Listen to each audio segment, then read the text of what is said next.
From humble beginnings to transforming the financial landscape, John C. Bogle's vision and relentless pursuit of a better investment model have left an indelible mark on the industry. Join us as we explore the journey of a man who redefined investing and built an empire that continues to shape the future of finance. Chapter 1.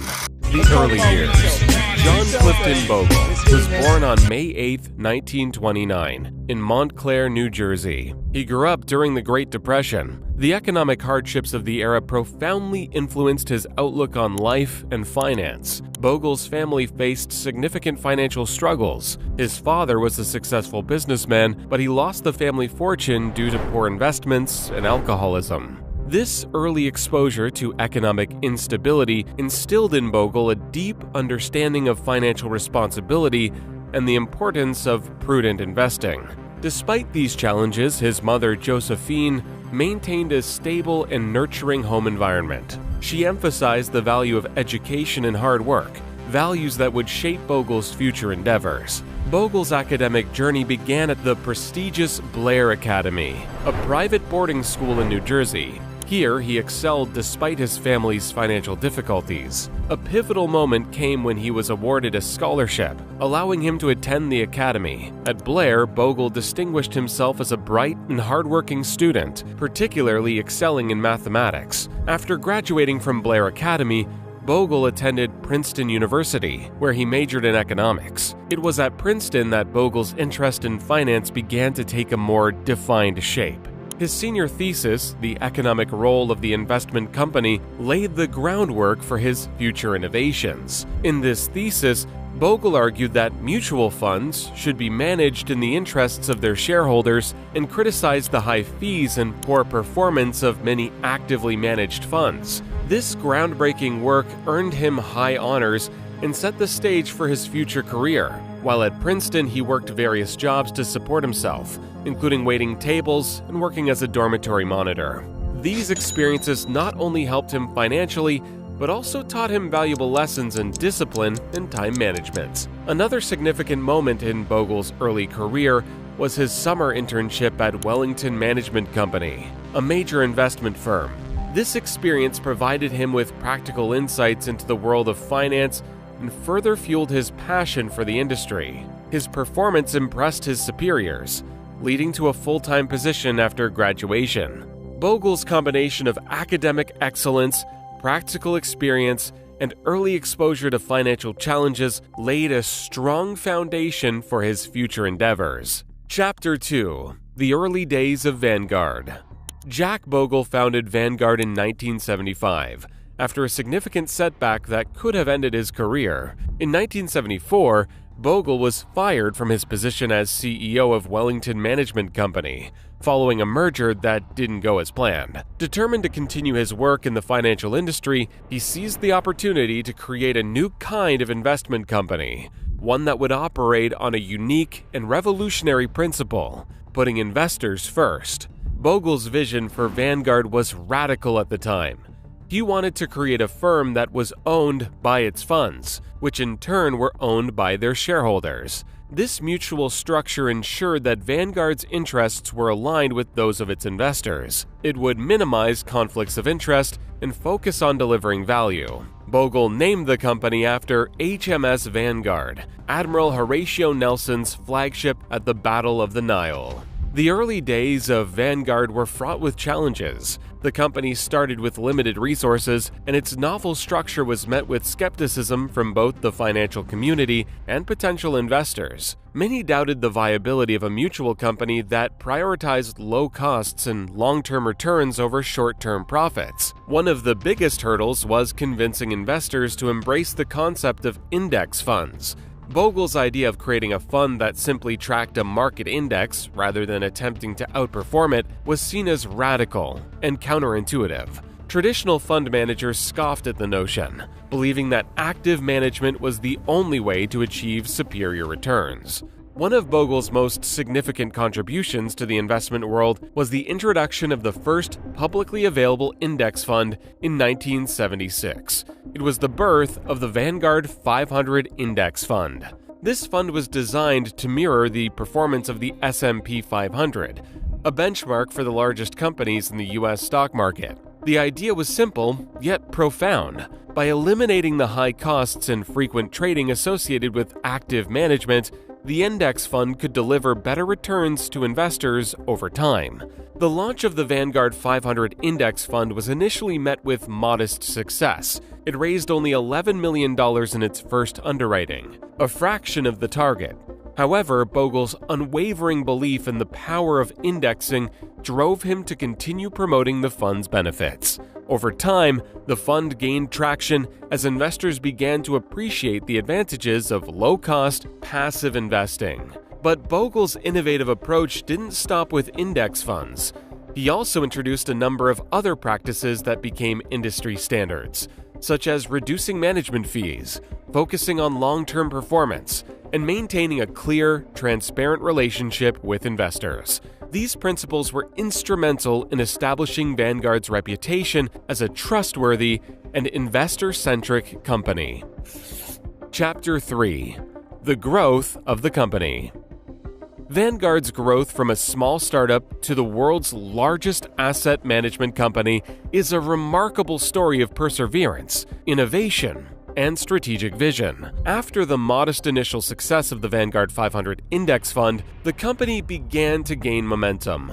One of the key milestones came in the early 1980s when the fund started to attract significant attention and assets. By 1984, the Vanguard 500 Index Fund had surpassed $1 billion in assets under management. Throughout the 1980s and 1990s, Vanguard continued to expand its product offerings. It introduced a variety of mutual funds and services that catered to different investor needs. In 1986, the company launched its first international index fund, allowing investors to diversify their portfolios globally. This was followed by the introduction of bond index funds, sector-specific funds, and more. A significant milestone in Vanguard's growth was the launch of the Vanguard Total Stock Market Index Fund in 1992. This fund offered investors exposure to the entire U.S. stock market. It further solidified Vanguard's reputation as a pioneer in low-cost, broad-based investing. By the end of the 1990s, Vanguard's assets under management had grown to over $500 billion, driven by its expanding product lineup and the increasing popularity of index investing. Vanguard's growth had a profound impact on the broader financial market and asset management industry. Bogle's advocacy for low-cost investing in index funds challenged the status quo and forced many traditional fund managers to rethink their strategies. As Vanguard's index funds consistently outperformed many actively managed funds, more investors began to question the value of paying high fees for active management. The rise of Vanguard and the popularity of its index funds also led to a broader shift towards passive investing. This shift has had lasting implications for the asset management industry, driving down fees across the board and increasing transparency and competition. Vanguard's success demonstrated that it was possible to deliver superior returns to investors through a focus on cost efficiency and long-term investing, setting new standards for the industry. Bogle's leadership style was characterized by his emphasis on integrity, transparency, and a relentless focus on cost efficiency. He famously prioritized the needs of investors over short-term profits, a philosophy that resonated with many and helped build trust in Vanguard's brand. Bogle's dedication to educating investors about the benefits of low-cost, long-term investing was also a critical factor in the company's growth. He authored several influential books and frequently spoke at industry events, spreading his message and attracting a loyal following. Even after stepping down as CEO in 1996, Bogle's influence on Vanguard remained strong. He continued to advocate for investor-centric practices and played an active role in promoting the principles that had guided the company's success. Under his leadership, Vanguard not only grew in size, but also set a new benchmark for ethical and effective asset management. The culture at Vanguard was one of thriftiness focus and dedication. Bogle famously insisted on modest office spaces, avoiding the opulent trappings that were common in the financial industry. Vanguard employees were instilled with a sense of mission and purpose. They felt a deep commitment to the company's principles and objectives. This mission-driven culture encouraged innovation and a collective effort to continuously improve services and reduce costs. Bogle believed in empowering his employees, giving them the autonomy to make decisions and contribute to the company's success. He was also known for his open-door policy and made himself accessible to employees at all levels of the organization. This approach not only fostered a sense of inclusivity, but also allowed for a free flow of ideas and feedback. He ensured that employees were well compensated and had opportunities for growth and development within the company. This alignment helped create a loyal and motivated workforce dedicated to Vanguard's mission. The company today. Today, Vanguard is a titan in the asset management industry. As one of the largest asset managers in the world, Vanguard continues to lead the industry with its innovative products and services. As of the latest reports, Vanguard manages over $7.5 trillion in assets, and it served more than 30 million investors worldwide. The company offers a diverse range of investment products, including mutual funds, ETFs, and advisory services. It caters to both individual and institutional investors. Vanguard has offices in key financial markets around the world, including in the United States, Europe, Asia, and Australia. The company's mutual funds and ETFs are consistently among the largest and most popular in the market. The Vanguard Total Stock Market Index Fund, for instance, is one of the most widely held funds globally, with assets exceeding $1 trillion. Chapter 5. Into 2024 and beyond. To maintain its market leadership, Vanguard is investing heavily in technology and innovation. The company is focusing on enhancing its digital platforms to provide a seamless and intuitive experience for its clients.